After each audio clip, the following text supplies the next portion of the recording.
Assalomu alaykum, hurmatli kanal kuzatuvchilari. Bugun shu fasonimizni oldidagi qaytarma adibini qo'shni o'rganamiz. Buning uchun bizga tayyor mana bunaqa qaytarma adib kerak bo'ladi. Biz buni avvaldan tayyorlab oldik. Ko'ylakni oldiga uzunligini 20 sent qilib gulsiz matoyimizni ko'chirib olamiz va tagidagi varvaraga 9 sentli bir juft varvarak va dazmol bosamiz. Bu albatta tekis chiqishi uchun.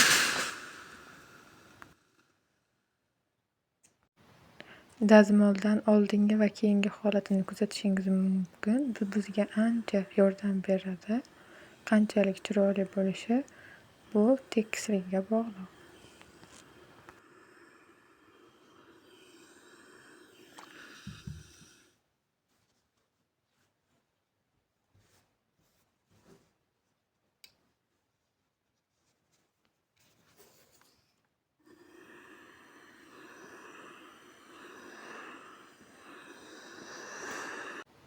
Mana oldi taraflarimiz birlashtirishga tayyor.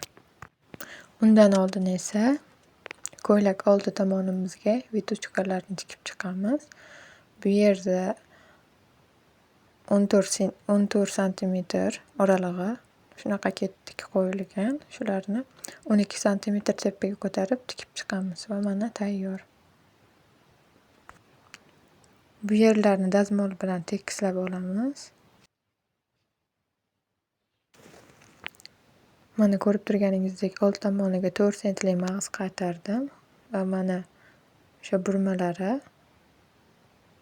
choklari mustahkam. Bu ko'ylagimizni tayyor holati emas. Buni bezatishlari bor.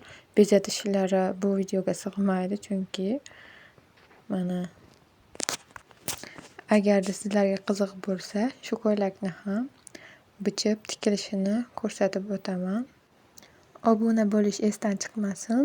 Kanalimda fasonlar va tikishga doir ba'zi mavzularni yoritib boraman. E'tiboringiz uchun rahmat.